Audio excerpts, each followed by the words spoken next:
এবং ইদানিং আমরা দেখছি যে সকল রাজনৈতিক দলই বলছে যে একটি গ্রহণযোগ্য ন্যূনতম সংস্কারের পরে আমরা নির্বাচনে যেতে চাই এবং সবাই বলছেন যে একটি রোডম্যাপ ঘোষণা করার জন্য হয়তো আশা করি অন্তর্বর্তী সরকার একটি রোডম্যাপও ঘোষণা করবেন। কারণ তবে যদি যথাযথ সংস্কার না হয় তাহলে আমরা আসলে যে বিজয় আমাদের অর্জিত হয়েছে ফ্যাসিজমকে সরিয়ে সে বিজয়ের পথে আমরা এগিয়ে যেতে পারবো না। আপনাকে ধন্যবাদ আমাকে সুযোগ করে দেওয়ার জন্য। আমি আপনার এবং পিনাকি দাদা ইলিয়াস ভাই কখন আপনারা অনলাইনে আসবেন আমরা অপেক্ষা করে থাকি আপনাদের জন্য। কারণ আজকে দেখলাম প্রধান উপদেষ্টা ডক্টর মোহাম্মদ ইউনূস স্যার বলতেছেন 26শে জুনের মধ্যে নির্বাচন অনুষ্ঠিত করার জন্য, তাড়াতাড়ি সংস্কার করার জন্য। জি, আমরা চাই ইউনূস স্যার আরো 5 বছর থাকুক, কারণ বর্তমানে যে অবস্থায় আছে আমরা অনেক ভালো আছি। আর বিএনপি যদি কবে নির্বাচন হবে? প্রধান উপদেষ্টা নির্বাচনের ঘোষণা দিয়েছেন ডিসেম্বরে। এই ঘোষণা আসলে কতটুকু বাস্তবায়িত রয়েছে নাকি নির্বাচনের এর ভিতরে গোপন কোনো তথ্য রয়েছে, এটি নিয়ে কনক স্যার আলোচনা করেছেন এবং তার সাথে ছিলেন জনগণের কিছু সাক্ষাৎকার। আলোচনা আসলে বুঝতে পারবেন যে প্রধান উপদেষ্টা যে আসলে নির্বাচনের কথা বলেছেন, আসলে কি জনগণ নির্বাচন চায় শুধুমাত্র না রাজনৈতিক দলগুলো নির্বাচন চায়? অনেক জনগণের সাক্ষাৎকারে দেখতে পাবো, এরপর বিশ্লেষণ করব যে আসলে সরকার যেটা করছে সেটা কতটুকু যুক্তি। আজকের অনুষ্ঠানে দর্শক জনতার কথা প্রতিদিন একটি ঘোষণা দিয়েছিলাম, প্রতিদিন না পারলেও সপ্তাহে যেন 4-5 দিন আপনাদের মতামত নিতে পারি সেই চেষ্টাটি আমি করে যাব। এবং আপনারা যারা এই অনুষ্ঠানে যোগ দিতে চান, যারা আগের অনুষ্ঠানে যোগ দিয়েছিলেন, দয়া করে এই অনুষ্ঠানে তারা যোগ দেবেন না। আমরা নতুন মানুষদের কাছ থেকে কথা শুনতে চাই। আমরা চাই যে প্রতিদিন দর্শকদের মধ্যে নতুন নতুন দর্শক আমাদের সঙ্গে যোগ দিক, আমরা তাদের মতামত শুনতে চাই। কারণ জনগণের মতামত অত্যন্ত গুরুত্বপূর্ণ, জনগণ কি ভাবছেন। এবং আমি আপনাদেরকে অনুরোধ করব কোনো দল বা মতের প্রতি আগ্রহী না হয়ে প্রকৃতপক্ষে বাংলাদেশের পক্ষে যেটি প্রয়োজন সেইভাবে যদি আপনারা আমাদের সঙ্গে কথা বলেন, এই অনুষ্ঠানে আপনাদের মতামত দেন, হয়তো তার কিছু সুফল আমরা পেতে পারি। তো দর্শক, আজকে যেই অনুষ্ঠানটি বিষয় আপনারা দেখছেন যে অন্তর্বর্তী সরকারের প্রধান উপদেষ্টা ডক্টর মোহাম্মদ ইউনূস তিনি সংস্কার কার্যক্রমকে দ্রুত এগিয়ে নেওয়ার একটি তাগিদ দিয়েছেন। এবং আজকে আমি যদি পত্রিকা থেকে আপনাদেরকে একটু দেখাই যে তিনি বলছেন যে সংস্কার কার্যক্রম দ্রুত এগিয়ে নেওয়ার তাগিদ প্রধান উপদেষ্টার, এবং তিনি আগামী ডিসেম্বর থেকে 2026 সালের জুন মাসের মধ্যে জাতীয় নির্বাচনের লক্ষ্য নিয়ে সংস্কার কার্যক্রম দ্রুত এগিয়ে নেওয়ার তাগিদ দিয়েছেন ঐক্যমত্য কমিশনের চেয়ারম্যান ডক্টর মোহাম্মদ ইউনূস এবং কমিশনের 2 সদস্যের সঙ্গে বৈঠকে তিনি এর তাগিদ দেন। তো সেই হিসেবে ধরেন আমাদের হাতে এখনো সামনে তো জুন, প্রায় 14 মাসের মতো সময় আছে। আমরা যদি জুনটাকে টার্গেট করি যে জুনে নির্বাচন হবে বা নেক্সট মেতে নির্বাচন হবে বা জুনে নির্বাচন হবে, তাহলে ধরেন আমাদের হাতে এখন 13-14 মাস আছে। এই 13-14 মাসের এই সময়টায় আপনাদের কাছে কি মনে হয় যে আমাদের মূল সংস্কারের জায়গা কি হতে পারে, কি সংস্কার আমরা চাই, সেই জায়গাটায় আপনাদের মতামত আমরা নিতে চাই। কারণ সংস্কার মতামত এগুলো নিয়ে আসলে এক ধরনের ব্যাপক গোলযোগ শুরু হয়েছে। এবং আমরা যারা সংস্কার চাই, মিনিমাম একটা সংস্কারের পরে নির্বাচন চাই, তাদেরকে ভিন্নভাবে প্রজেক্ট করার চেষ্টা করা হচ্ছে। এবং ইদানিং আমরা দেখছি যে সকল রাজনৈতিক দলই বলছে যে একটি গ্রহণযোগ্য ন্যূনতম সংস্কারের পরে আমরা নির্বাচনে যেতে চাই এবং সবাই বলছেন যে একটি রোডম্যাপ ঘোষণা করার জন্য হয়তো আশা করি অন্তর্বর্তী সরকার একটি রোডম্যাপও ঘোষণা করবেন।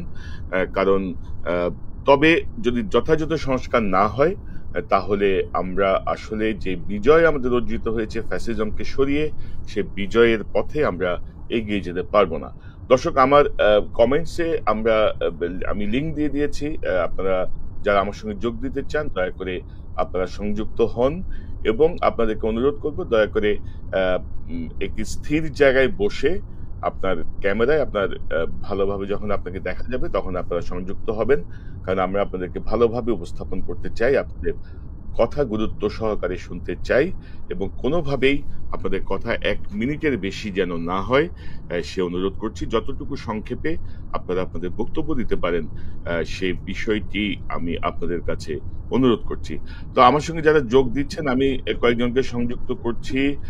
অনেকেরই ক্যামেরা দেখছি আমি স্লো, আমি জানি না কানেকশনে কি সমস্যা হচ্ছে।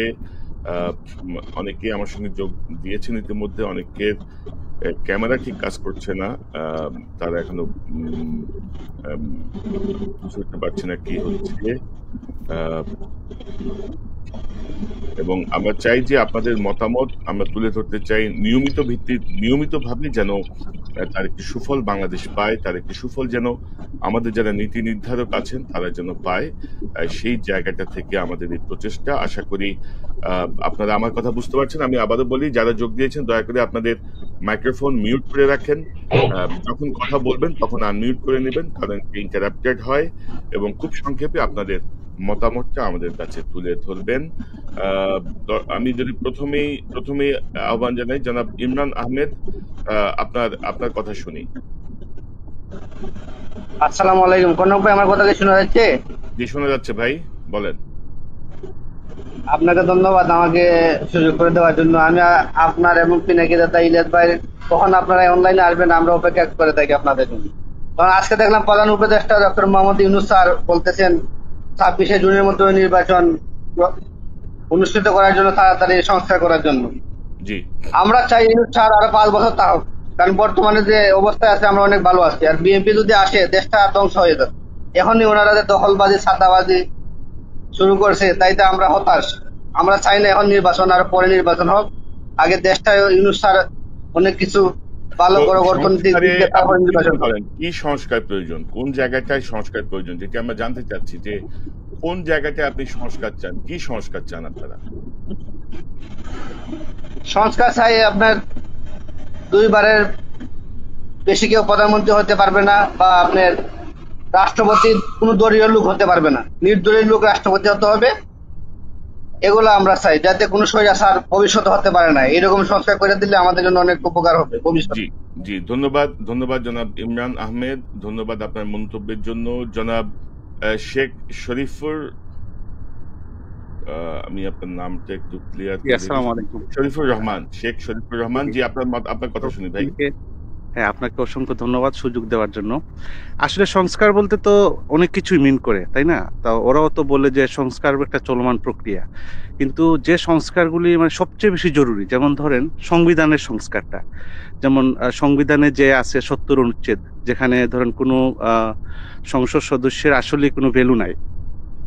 এরপরে আপনার হচ্ছে সংবিধানে যে ক্ষমতা দিয়ে রাখা হয়েছে প্রধানমন্ত্রীকে, যে প্রধানমন্ত্রী হচ্ছে মানে আনলিমিটেড মানে ক্ষমতার অধিকারী। এই সংস্কারগুলি যদি না করে তাহলে তো আপনার এখানে দল বদল করে তো লাভ নাই। এতদিন আওয়ামী লীগ ছিল, এখন বিএনপি আসবে। সংবিধান যদি ঠিক থাকে এখন আবারও দেখা যাবে প্রধানমন্ত্রী মানে সর্বময় ক্ষমতার অধিকারী, তাই না? তো সর্বময় ক্ষমতার অধিকারী যদি থাকে তাহলে কি লাভ হইল? এখন সংবিধান সংশোধনটা সবচেয়ে জরুরি আমি মনে করি। বাকি সংস্কারগুলি তো অবশ্যই জরুরি, কিন্তু সংবিধান সংশোধন না করে যদি একটা নির্বাচন হয় তাহলে এই সংবিধান আর বিএনপি আসলে কখনোই সংশোধন করবে না। কারণ এটা করবে না, এটা নিশ্চিত। কারণ ওরা কিন্তু করে নাই 70 অনুচ্ছেদ, সেই যে কবে থেকে চালু হয়েছিল এরপর থেকে 70 অনুচ্ছেদ কিন্তু আজ পর্যন্ত কোনো সরকারই এটাকে বাদ দেয় নাই।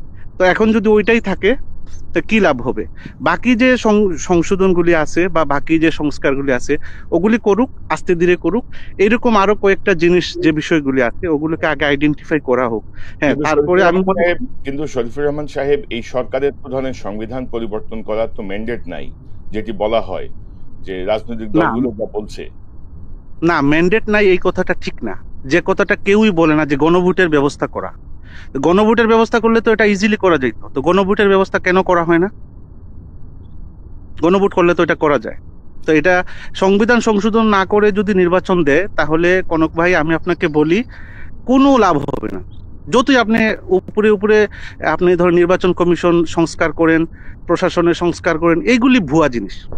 আপনি নির্বাচন কমিশনের সংস্কার করলেন, এখন নিয়ে আসলেন নিরপেক্ষ একজন মানুষ, কালকে বিএনপি সরকার আসলো বা অন্য কোনো সরকার আসলো, তার দলীয় একজন লোক ওখানে বসাই দিল, তাহলে কি লাভ হইল? কোনো লাভ আছে? হ্যাঁ, জি তারপরে আপনার ধরেন, হ্যাঁ, আপনি বিচার বিভাগ আলাদা করলেন, তো বিচার বিভাগ আলাদা তো হয়েছে 2007-এর নভেম্বরের 1 তারিখ থেকে। তো বিচার বিভাগ আলাদা, এখানে যদি একজন দলবাজ একটা লোককে বসাই দেয়, তাহলে তো বিচার বিভাগ আলাদা থাকলেও ওই লোকের প্রভাবে এখানে বিচার বিভাগ আর আলাদা বলতে আসলে কিছু থাকে না। আপনি নির্বাচন কমিশন সংস্কারের কথা বললেন, সংস্কার করে দিলেন, ওখানে মানে চিফ নির্বাচন কমিশনার যে, তাকে একজন দলীয় লোক এখানে বসাই দিল, তাহলে আদতে কি হইল? কোনো জি কিছুই তো নাই। ধন্যবাদ ধন্যবাদ কিন্তু শরীফুর রহমান সাহেব, আপনার কথা আমরা ধরতে পেরেছি। আপনি মূলত জোর দিচ্ছেন সংবিধান সংস্কারের উপরে এবং এক্স্যাক্টলি, হ্যাঁ, দলীয় সংবিধান প্রবণতা, সংশোধন করাটা সবচেয়ে জরুরি কাজ মনে করি। দলীয়করণের যে প্রবণতা সেটি থেকে আপনি বের হতে চান। আপনাকে অসংখ্য ধন্যবাদ। আমাদের সঙ্গে যোগ দিচ্ছেন ওমর সালাউদ্দিন। সালাউদ্দিন সাহেব, আপনার কথা শুনি। জি, আসসালামু আলাইকুম সবাইকে। ধন্যবাদ ভাই সুযোগ করে দেওয়ার জন্য। আমাদের যে বর্তমান পরিস্থিতি চলতেছে আমাদের দেশের রাজনৈতিক ভাবে, সামাজিক ভাবে, এখান থেকে আমাদের উত্তরণটা খুবই জরুরি দরকার। সেজন্য আমি মনে করি আমাদের দেশের মানুষের, জনগণের নৈতিকতা, সামাজিকতা এগুলার আরো উন্নতি করা দরকার, যেটা কিনা আমি যদি আজকের থেকে 20-25 বছর আগের সাথেও কম্পেয়ার করি, এটা এখন বর্তমানে অনেক নিচে নেমে গেছে।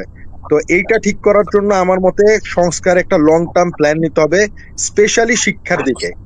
সো আমাদের যেই শিক্ষার ব্যবস্থাটা বর্তমানে, ইভেন আমি যদি আমার ছোটবেলার কথা চিন্তা করি, আমরা চুরি করবা না, মিথ্যা কথা বলবা না, বা খারাপ কাজ করবা না, মানুষের উপকার করবা, এই ধরনের শিক্ষা আমাদের সিলেবাসের মধ্যে ইনক্লুডেড ছিল বিভিন্ন গল্পের মাধ্যমে, বিভিন্ন জিনিসের মাধ্যমে, যেটা কিনা আলটিমেটলি আমাদেরকে আমাদের নৈতিকতাটাকে অনেক শক্ত করছে।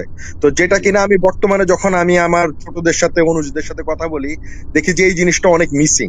তা আমি মনে করি আমাদের শিক্ষার সংস্কারটা খুবই জরুরি দরকার এবং একটা লং টার্ম প্ল্যান করা দরকার, যেটা কিনা আমাদেরকে আমাদের ধর্মীয় মূল্যবোধ, সামাজিক মূল্যবোধ এবং আমাদের পলিটিক্যাল যেই নলেজ, যে আমরা যে কোন নেতা চয়েস করব, কিভাবে চয়েস করব, কোন মেরিটের উপরে চয়েস করব, এই জিনিসগুলা যেন আমাদের বাচ্চারা, নতুন প্রজন্ম, তারা আরো ভালো মতো শিখতে পারে।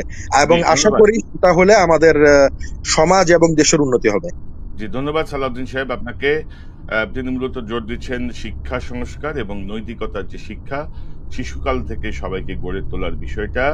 Engineer Mostafa S Imran. আসসালামু আলাইকুম। ওয়ালাইকুম আসসালাম ভাই, বলেন। আমাকে শোনা যাচ্ছে তো না? শোনা যাচ্ছে ইমরান সাহেব, বলেন সংক্ষেপে আপনার কথা শুনি। ধন্যবাদ আসলে আমাকে সংযুক্ত করার সুযোগ দেওয়ার জন্য আর কি। সংবিধান সংস্কারের অবশ্যই করা উচিত প্রথম কথা, কিন্তু আসলে কি কি সংস্কার করব সেই জিনিসগুলো আসলে ডিসাইড করতে হবে কিছু সংখ্যক লোককে। সেই লোকগুলার তো আসলে আগে আপনাকে সিলেক্ট করতে হবে, সেটা আপনি কিভাবে সংস্কার করবেন। অর্থাৎ আপনি যে পিপলকে ওন করবেন, সেই ন্যারেটিভটা তৈরি করার জন্য আসলে সামগ্রিকভাবে একটা সাংস্কৃতিক মানে চেঞ্জ করতে হবে। আমি আজকে একটা সমাবেশে গিয়েছিলাম, আপনি জানেন যে মার্চ ফর প্যালেস্টাইন একটা ব্যাপক অংশগ্রহণ হয়েছে এবং ঢাকার বাইরে থেকেও মানুষ দূর দূরান্ত জায়গা থেকেও এসছে। এবং আপনি যদি বলতে চান যে শুধু দাড়ি টুপি আলা বা ইসলাম মানে তারাই এখানে অংশগ্রহণ করছে, ব্যাপার না। একটা আপামর জনসাধারণ এই 36শে জুলাইয়ের পরে এটা অংশগ্রহণ করছে। এটা কেন আমি বললাম, এটা উল্লেখ করছি একটা কারণ, যে আমাদের একটা ঐক্যের যে জায়গা, সেই জায়গাটা আসলে বুঝতে হবে। সেই জায়গাটা একটা আমাদের মূল্যবোধের জায়গা, সেই জায়গাটার একটা সাংস্কৃতিক একটা ন্যারেটিভ তৈরি করতে হবে। এখন যদি আমাকে বলেন যে পয়লা বৈশাখের মঙ্গল শোভাযাত্রা আমাদের সংস্কৃতির ন্যারেটিভ, একটা কালচার আর কিছু গান, কিছু নাচ, কিছু অংশ এটা সমাজের অংশ, এটা হইতে পারে, কিন্তু সেটা কালচারাল ন্যারেটিভ না, সেটা সংস্কৃতি না, সেটাই শুধু আমরা ইমরান সাহেব আমরা কথা বলছি আমাদের। আমি ওইটা বলতেছিলাম যে ভাই এইটা কেউ বলে নাই, ইভেন আমাদের এই সাংস্কৃতিক বিপ্লব আনার জন্য যে সংস্কার দরকার সেই বিষয়ে কোনো কমিশনও হয় নাই। সুতরাং এইটাকে আগে সংস্কার করতে হবে। ওই মানুষগুলা যে সংস্কার করবে তাকে আমি সিলেক্ট করলাম, আমার একজন, সে আমার হতেছে মতের কথা বলতেছে না, আপনার জনসাধারণের সে পালসি বুঝতেছে না, তাহলে সেই সংস্কার সে প্রস্তাব করবে, সেটা আমি মেনে নেবো কিভাবে? এটা একটা বুঝতে হবে।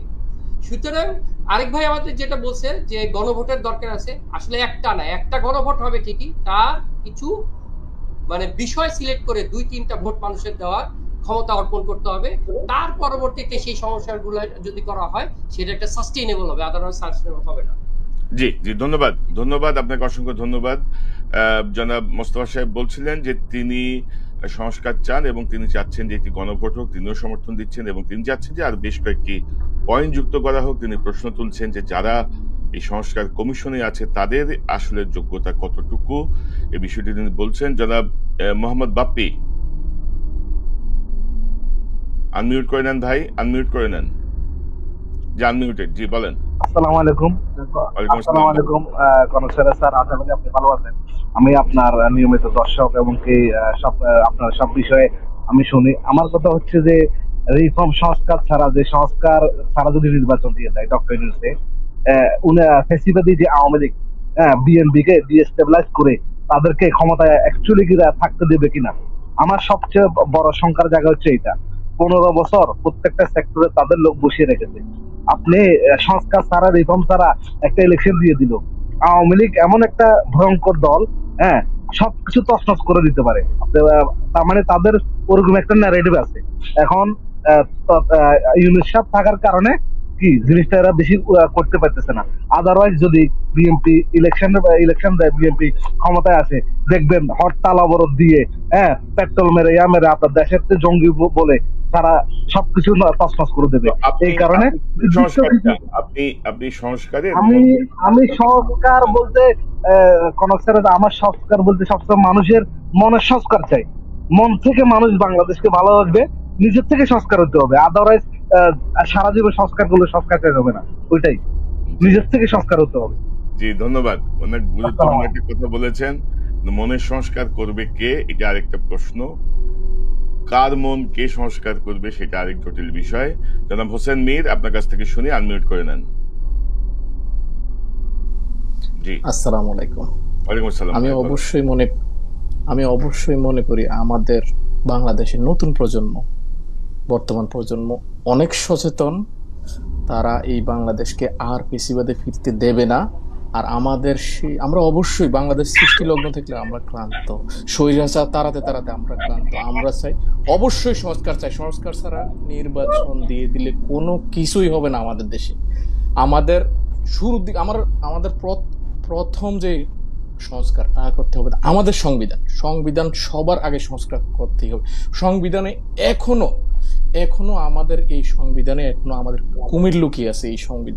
এই সংবিধানকে আমরা প্রথমেই সংস্কার করতে হবে। আমাদের শিক্ষার সংস্কার করতে হবে, আমাদের প্রত্যেকটা সেক্টরে সংস্কার করতে হবে। সংস্কার ছাড়া যদি আমরা এইভাবে ডক্টর স্যার যদি এইভাবে নির্বাচন দিয়ে দেয়, আমাদের এই দেশ আবার আমরা ইন্ডিয়ার তাবেদারি করতেই হবে। আমাদের সেই শক্তি আমরা। Thank you so much. জি ধন্যবাদ জনাব হোসেন মীর, আপনি অনেক গুরুত্বপূর্ণ কথা বলেছেন। জনাব এমডি মামুন, আপনার কাছ থেকে শুনি, আনমিউট করে নেন। আসসালামু আলাইকুম। ওয়ালাইকুম আসসালাম ভাই। আলহামদুলিল্লাহ, আজকে আমারে কথা বলার জন্য দেওয়ার জন্য। সংস্কার একটা প্রক্রিয়াধীন, এটা চলবে এবং খুব দ্রুত করলে ভালো হয়। এবং আপনার এই যৌক্তিক যে সংস্কারগুলা, এগুলা খুব দ্রুত করার দরকার। কেন বর্তমানে আমরা আসলে গ্রাম অঞ্চলেই আছি যে আমাদের এখানে যে আওয়ামী লীগের ফান্ডারা আছে, এখনো তারা যেভাবে কথা বলে, যদি সংস্কার না করে নির্বাচন দেয়, আমাদের যে সরকার আসবে সামনে, ওই সরকার কিছুদিন টিকতে পারবে না। যেভাবে আওয়ামী লীগের ফান্ডা এবং যারা যে গুন্ডা ফান্ডারা আছে এরা এখনো আমাদের মাঝে রয়ে গেছে। তো আমার একটাই কথা, প্রশাসনিক সংস্কারটা আগে দরকার। জি জি, আপনাকে ধন্যবাদ। ধন্যবাদ জনাব মামুন সাহেব, উনি প্রশাসনিক সংস্কারের কথা বলছেন। জনাব শফিক, আপনার কথা শুনি, আনমিউট করে নেন ভাই, আনমিউট করে নেন। জি বলেন। হ্যালো, আসসালামু আলাইকুম ভাই। ওয়ালাইকুম আসসালাম ভাই, বলেন। ভাই আমি বাহরাইন থেকে বলতেছিলাম, আপনার সাথে তো অনেকবার কথা হয়েছে। তাই ধরেন আমি যতটুকু জানি যে বাহরাইন আর বাংলাদেশ একসাথে দেশ স্বাধীন হয়েছে। জি ঠিক আছে, তো একসাথে যদি দেশ স্বাধীন হয়, বাহরাইনের অর্থনীতি কত উপরে, আমাদের দেশ কত নিচে। আমাদের দেশ যত ডাউন থাকবি দেখা যায় পাশের দেশ আরো যে ছোট দেশ হইলে পারেও যদি অর্থনৈতিক ভাবে দুর্বল থাকে এইসব দেশে উন্নত দেশ আছে তারা তাবেদার করতে পারে। ঠিক আছে, আমার কথা যে এদেশে তো ওইভাবে আমরা নির্বাচন দেখি না। আমি তো প্রায় 10 বছর বাহরাইন থাকি, যে এরা নির্বাচনে যে টাকা পয়সা যেভাবে খরচ হয়, ঠিক আছে, এই দেশে আমাদের দেশে যে টাকা অপচয় করে এই দেশে ওরকম অপচয় করে না। ঠিক আছে, এলো আমার প্রথম প্রশ্ন। আর দ্বিতীয় প্রশ্ন হচ্ছিল কি, যে সময় 5ই আগস্টের আগে আপনারা যারা কথা বলছেন, আমরা যারা শুনছি কথাগুলি, এই সময় বিএনপি তারপরে যারা দেশে আন্দোলন করছে তাদের কথা আপনারা কথা কইছেন আমরা শুনছি, কিন্তু এই যে 5ই আগস্টের পরে যে সরকার পরিবর্তন হইলো, কোন একটা, আমি সরকারের দোষ দেব না, কোন একটা রাজনীতিবিদ কি আপনারা তো এই সময় তাদেরও এক কথা বলছেন, এই যে আপনাদের নামে যে মামলা আছে আমি জানি না এখনো শেষ হয়েছে কি না হয়েছে, কোন জামাত বিএনপি কিংবা এই যে নতুন যে দল হয়েছে তারা কি আপনাদের ব্যাপারে কোনো সাংবাদিক সম্মেলন করছে যে যে বাইরে যারা যে বাইরে আন্দোলন করলে আমাদের ভাইয়া তাদের মামলা? খালি তো আমাদের দেশের নেতারা তো খালি নির্বাচন করে, নির্বাচন দেওয়ার যে সময় অর্থনৈতিক ভাবে উন্নত হইব, তাহলে না আমার পাশের দেশ হোক যে কোনো দেশ আমার দেশের উপরে মাথা ছুরি গাড়াইতে পারবো না, যে আমার দেশে অর্থনৈতিক উন্নত করার লাগে মন মানসিকতা চেঞ্জ করতে হইব। জি জি, ধন্যবাদ শফিক সাহেব, আপনাকে ধন্যবাদ আপনার মতামতের জন্য। জনাব নুরুজ্জামান সাহেব, আপনার কথা শুনি। আসসালামু আলাইকুম। জি, ওয়ালাইকুম আসসালাম ভাই। আমি 60 ঊর্ধ্ব, আমি একজন প্রকৌশলী। আমি বেশি কথা বলবো না। আমার যেটা বুঝছি যে বেসিক সংবিধান সংস্কারের দরকার আছে পাওয়ার ব্যালেন্সের জন্য। আর আমি যেহেতু বাংলাদেশে আছি এখন, ডক্টর ইউনূস ছাড়া আর কয়েকজন ছাড়া যেভাবে করাপশন উপদেষ্টার মধ্যে ঢুকে গেছে, এইখান থেকে আপনি যদি একটা ভালো একটা এক্সিট পয়েন্ট না আনতে পারেন থ্রু ইলেকশন, আপনি ভালো কিছু চিন্তা করতে পারেন না। সো আমার অপিনিয়ন যেটা, আপনি সংবিধানের সংস্কারটা খুব দরকার, যে পাওয়ার ব্যালেন্সের জন্য prime minister, president, all the powers. আর যে প্রশাসনের যে ফেসিস্টের যে জিনিসগুলো আছে, যারা আছে সবাই জানে, তাদেরকে ইমিডিয়েটলি বহিষ্কার করা বা সম্ভব এদেরকে ইনএক্টিভ করা এবং ইলেকশনের দিকে এগিয়ে যাওয়া। কারণ চট করে আমরা নতুন কিছু পাবো না, এটা গ্রাজুয়ালি আসবে। সো আমার হচ্ছে যে সংস্কার, বেসিক সংস্কারে ঐক্যমত আসা, যে এইগুলি করবেই আমরা, কমিটমেন্টে আসা, গণভোট টনভোট দেওয়া কিচ্ছু হবে না। এক ডক্টর ইউনূস দেওয়া দেশ সম্ভব না, কারণ উনি আর কত প্রেশার নেবেন যদি পিছনে এত, আমি কি বলবো, বললে তো অনেক কিছু বলা যায়। I know what is going on, আপনি হয়তো বা জানেন, বাট আমরা প্রত্যেকে দেখতেছি উপদেষ্টারা কি করতেছেন, জুনিয়র উপদেষ্টা। সো ওই ইলেকশনের জন্য যা করার তো বেসিক যে একটা কনসেনসাস যে এই করার দরকার, then we should go for an election, fair and free election. And অবশ্যই আওয়ামী লীগকে কিভাবে এই ইলেকশন থেকে বাইরে রাখা যায় এটাও ভাবা উচিত। ধন্যবাদ। আপনাকে ধন্যবাদ নাজিরুজ্জামান শ্যামল, আপনার মূল্যবান মতামতের জন্য। দর্শক, আমরা প্রায় 22 মিনিট কথা বলছি, আমরা 30 মিনিটের বেশি প্রোগ্রামটা করতে চাই না। যারা আছেন অতিথি তাদের মধ্যেই আমরা শেষ করতে চাই। দয়া করে আর নতুন কেউ যদি যোগ না দেন আমার মনে হয় ভালো হয়। আরো অনেকেই যোগ দিচ্ছেন, আমার মনে হয় যে আমরা অনুষ্ঠানকে সংক্ষিপ্ত রাখতে চাই। জনাব কে এম আলিমুদ্দিন, আপনার কথা শুনে আনমিউট করে নেন। আসসালামু আলাইকুম ওয়া রাহমাতুল্লাহ। জি ভাই বলেন। জি ভাই, আমি দুবাই থেকে বলতেছি। ভাই দেখেন, আজকে গণঅভ্যুত্থানের এতদিন যাওয়ার পরেও আওয়ামী লীগ কতটা শক্তিশালী, যে ফ্যাসিস্টের একটা প্রতিকৃতি বানানোর পরেও এটা আমরা জানি না, মানে ওখানে মানুষ থাকার পরেও তারা এটা জ্বালায় মানে করে চারখার করে যাইতে পারছে। তো এটা থেকেই আমাদের বোঝা দরকার যে আওয়ামী লীগের এখনো তাদের যে একটা ক্ষমতা, তাদের যে একটা আপনার এত বড় তাদের শক্তি আছে, এটা এখনো ক্ষয় হয় নাই। আমরা যারা বিএনপি বলি বা যত রাজনৈতিক যে সংগঠনগুলো আছে, আমরা যারা মনে করতেছি যে ক্ষমতা আইলেই আমরা সবকিছু করে ফেলবো, মানে কোনো কিছু করা যাইতো না যদি এই মুহূর্তে আমরা বর্তমান নিরপেক্ষ সরকার থাকার কারণে যদি এই সরকারের নিয়ে যদি আমরা সুন্দরভাবে একটা এই সংবিধানটা যদি ঠিক না করতে পারি, তাইলে আমাদের ভবিষ্যৎ খুবই অন্ধকার। আর এই সংবিধান কি কি আমরা সংস্কার করতে হইব, এগুলা সবাই যদি ঐক্যমত্য হইয়া এটা সংস্কারে যায়, দেশের জন্য ভালো হইব এবং আমরা যারা সাধারণ জনগণ আছি আমাদের জন্য ভালো হইব। এবং এই বিশেষ করে আর একটা পয়েন্ট আমার সবচাইতে বড় আপনার আফসোস হয় যে আমাদের বর্তমান আইন শৃঙ্খলা পরিস্থিতি এতটাই খারাপ। আপনি জানেন কিছুদিন আগেই, মনে হয় 4 থেকে 5 দিন আগেই, আমাদের সিলেটের আমার এলাকায় বড় হাজিপুর গ্রামে একজন ছোট্ট একটা আওয়ামী লীগের একজন নেতা, তারই পুলিশে ধরার কারণে আপনার ওই এলাকার যত আওয়ামী লীগের লিডার, সাধারণ মানুষ আছে, সবাই পুলিশের উপরে ঝাঁপায় পড়ছে। তো ওই এলাকায় কি বিএনপির কেউ ছিল না, জামাতের কেউ ছিল না? তারা কেন পুলিশে সাহায্যটুকু করলো না?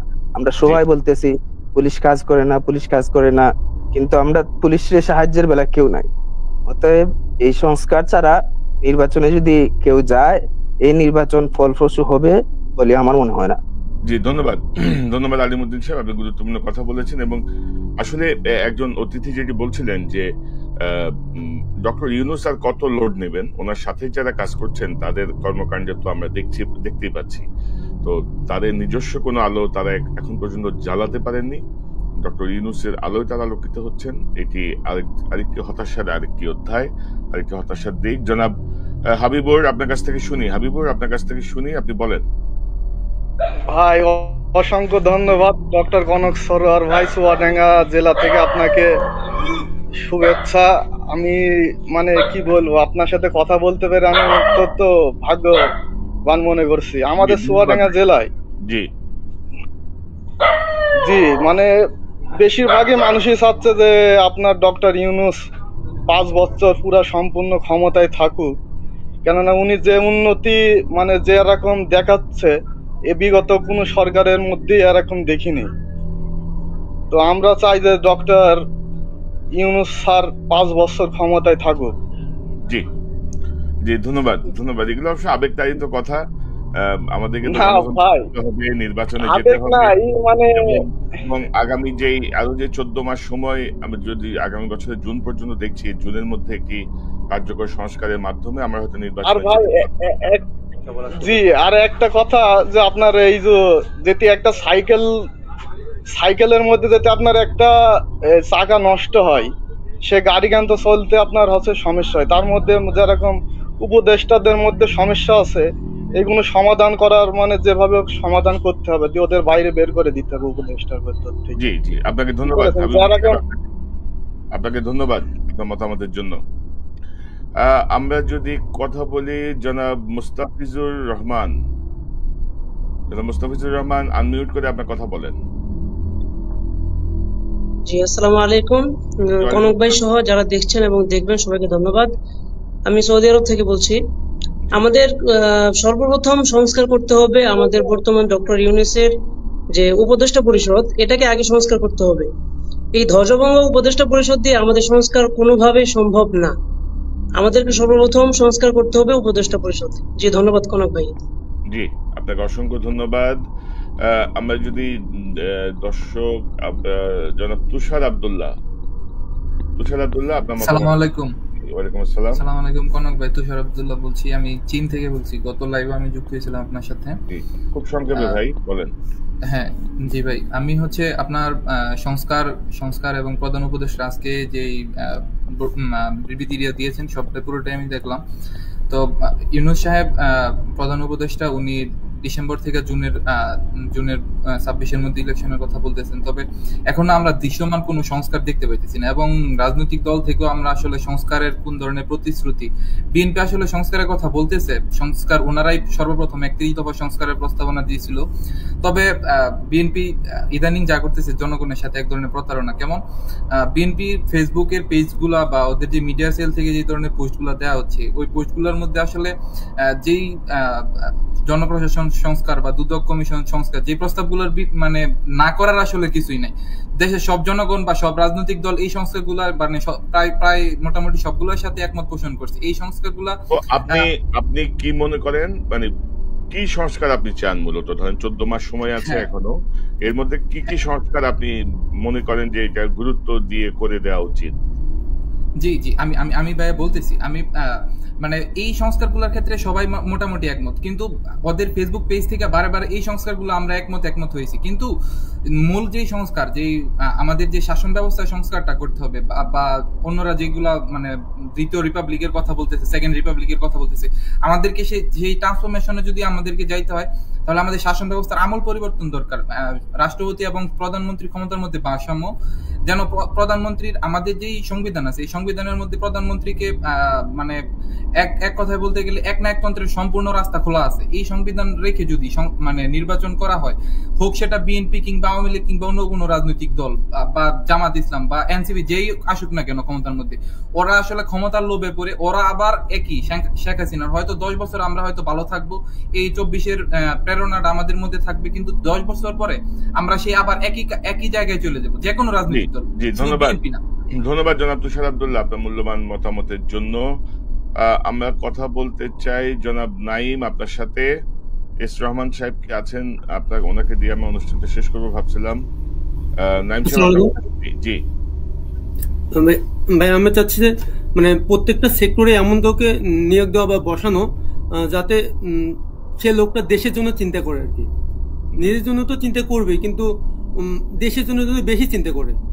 যেমন আমরা যেমন সকাল মানে স্কুলে গিয়ে বলি শপথ বাক্য পাঠ করে, আমি শপথ করেছি যে মানুষের সেবা সর্বদা নিজকে নিয়ে রাখব, কিন্তু শিক্ষা শেষ করার পর চাকরি করার পর দেশকে নিয়ে চিন্তা করি, শুধু নিজের জন্য চিন্তা করি। এই মেন্টালিটি চেঞ্জ করা দরকার আমার মনে হয়। জি ধন্যবাদ। অর্থাৎ দেশপ্রেমের যে নৈতিক শিক্ষা, দেশপ্রেমের যে শিক্ষা ব্যবস্থাকে সেদিকে আপনি গুরুত্ব দিচ্ছেন, শিক্ষা ব্যবস্থার উপর। আপনাকে ধন্যবাদ নাইম। জনাব এস রহমান, আপনাকে দিয়ে অনুষ্ঠান শেষ করে, অনেকে এখনো লাইনে আছেন, আমি আসলে নিতে চাচ্ছি না, কারণ 30 মিনিট হয়ে গেছে, 30 মিনিটে বেশি যেতে চাই না। জনাব নাইম, আপনার কাছে সংক্ষেপে শুনি, কি সংস্কার চান? আসসালামু আলাইকুম কনক সরোয়ার ভাই, থ্যাংক ইউ অনেক আমাকে সুযোগ দেওয়ার জন্য। আমি আপনার অনুষ্ঠান অনেক দিন ধরেই দেখি, সবার কথা শুনতেছিলাম। তো সংস্কার অবশ্যই হওয়া দরকার, এবং সংস্কার is a continuous process, right? তো এখন একটা ইম্পর্টেন্ট ব্যাপার হলো যে সংস্কার বা চেঞ্জগুলো করতে হবে সবাইকে আস্থায় নিয়ে, না হলে ধরেন আপনি একটা সংস্কার করলেন, it will not be sustainable, right? আপনার যখন মানে 111-এ গভর্নমেন্টও কিন্তু কিছু সংস্কার করছিল, যেমন একজন বললেন যে বিচার বিভাগের স্বাধীনতা, but that did not last, right? Because we did not have the right people to, and so আমরা কিভাবে জানবো যে তারা right people? It's not just we come here and say that these are the right people or Dr. Yunus is the only right people. The way to decide on right people is basically by election, right? And if we elect bad people, then it's our own fault, right? But that accountability should be towards the people. And constable ভাই, আপনি জানেন, মানে আপনি এখানে থাকেন, তো এখানে মানে এত পাওয়ারফুল প্রেসিডেন্ট, কিন্তু উনি মানে ওনার একটা চেক অ্যান্ড ব্যালেন্স থাকে with Congress, with voters, right? So that's what we need. I mean, I have complete respect and support for doctor Yunus, but ওনার যে পরিষদ আছে বা ওনার যারা মানে ক্যাবিনেট, আমি বুঝতে পারছি আপনি মূলত চাচ্ছেন যে আমাদের রাষ্ট্র ক্ষমতায় যেন একটা ভারসাম্য থাকে, মানে প্রধানমন্ত্রীর এখন যে ক্ষমতা, যে একনায়কতান্ত্রিক যে ক্ষমতা, সেটির অবসানে একটি ভারসাম্য আসুক, সেটি আপনি চান। আপনি চান যে যোগ্য মানুষরা যোগ্য জায়গায় যে বসুক। জনাব এস রহমান, আপনাকে অসংখ্য ধন্যবাদ আপনার মূল্যবান মতামতের জন্য। Thank you.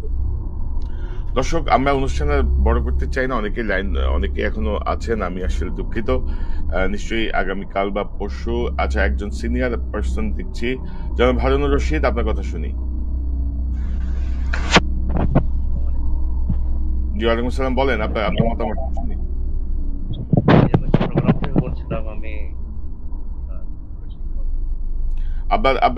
আবার সাউন্ড অনেক কম আসছে হারুন সাহেব। আমার সাউন্ড কম আসছে। আমি আসলে আমার অফিসে নেই, ঘরের ভিতরে তো আপনার এখন ঠিক আছে, ইউজ করতে পারতেছি না। এখন বলেন কি সংস্কার চাচ্ছেন? দর্শক, আলোচনা শুনেছেন। ডক্টর ইউনূস তার ক্ষমতা থাকার ইচ্ছা নাই আগে থেকে তিনি বলেছেন, সেই পরিপ্রেক্ষিতে তিনি নির্বাচন ঘোষণা দিচ্ছেন। তাকে নির্বাচনের জন্য চাপ, নির্বাচনের জন্য বিভিন্ন কথা শুনতে হচ্ছে, যদিও তিনি একবারও বলেন নাই যে আমি ক্ষমতা থাকতে চাই। জনগণ বলছে তাকে ক্ষমতা রাখা দরকার, জনগণ চায় যে তিনি 5 বছর থাকুক। অনেকে জনগণের আলোচনা আপনারা শুনেছেন, এখান থেকে সাক্ষাৎকার দেখেছেন, তারাও চাচ্ছে ডক্টর ইউনূস 5 বছরের জন্য থাক। কারণ রাজনৈতিক দলগুলো দেশকে যারা শাসন করেছে, কেউ দেশকে তেমন কিছু দিতে পারে নাই যতটুকু ডক্টর ইউনূস এই অল্প কয়েকদিনে দিয়েছে। এই জন্য ডক্টর ইউনূসকে মানুষ বলে তিনি থাকলে হয়তোবা দেশটা আরো উন্নয়ন হবে। আর যদি রাজনৈতিক দলের কাছে ক্ষমতা যায়, তাহলে সে আওয়ামী লীগের মতোই অবস্থা হবে।